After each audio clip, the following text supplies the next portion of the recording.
let's shift gears to matters health. And this morning, there are fears that there could be an outbreak of the deadly H1N1 virus in Nairobi. The outbreak has not been confirmed yet, but some patients are feared to have contracted the virus at a Nairobi hospital. Following these reports, the Ministry of Health is on high alert to stop the spread of the virus. Let's bring in our reporter, Dr. Mercy Korir, for an update on exactly what this virus is all about. She joins us by way of phone. Dr. Mercy, do we have results yet from the Ministry of Health? Michelle, a few minutes ago, I tried to confirm from the ministry whether this has been confirmed or not, and we are still waiting for that report on whether this is actually H1N1, the swine flu, or it's just flu, one of the flu viruses. Of note is that Kenya has two peak flu seasons.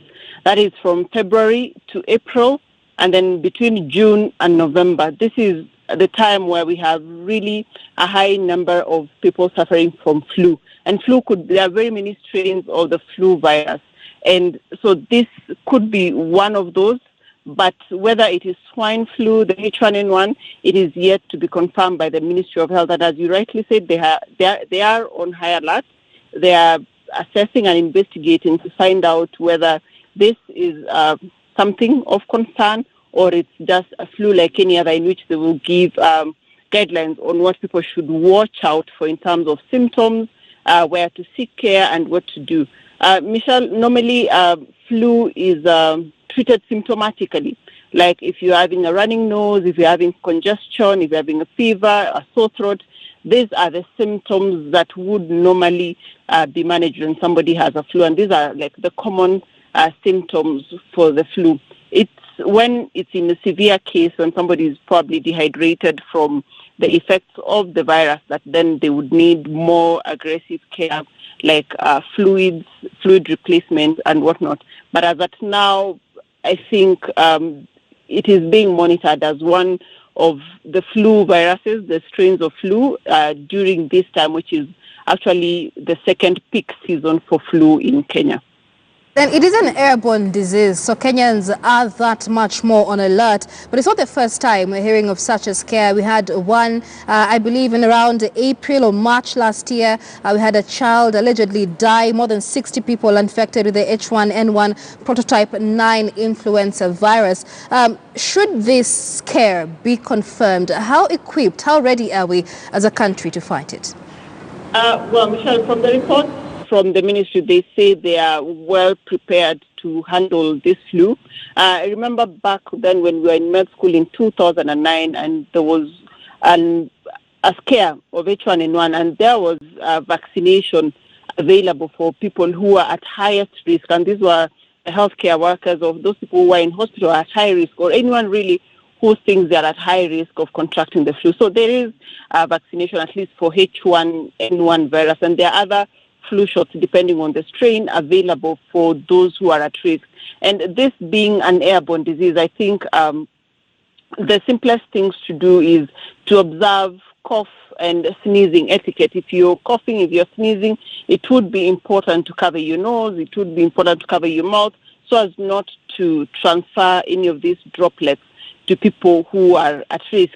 One of the other ways that it can be spread is through saliva. So it would be important that people do not share drinks or do not share things that could easily cause, spread through saliva. Some of these issues, hand washing is one of the most efficient ways of preventing disease, so that if somebody is coughing and sneezing, then they wash their hands so that they don't touch surfaces like opening doors. They're opening doors where other people could easily touch and get the virus.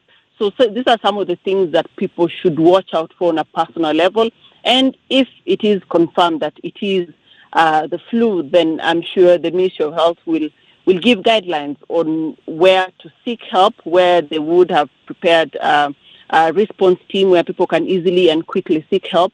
And if there will be need for vaccination, they will be able to tell us if at all that is possible. But as a country, I think we are prepared to handle this if people are at high risk of getting this particular strain of flu. But if it is the other strains of the flu, then the hospitals around the country are equipped to manage this. As I said earlier, it is a matter of symptomatic management, to manage the symptoms that somebody has, and obviously to monitor keenly, particularly children who quickly succumb to extremes of some of these symptoms, like fever, for example, dehydration, to monitor them and make sure that they do not suffer the extremes of some of these symptoms, so that they just go through that period of the time when the virus is at the highest, and then they will be able to get well, Michelle.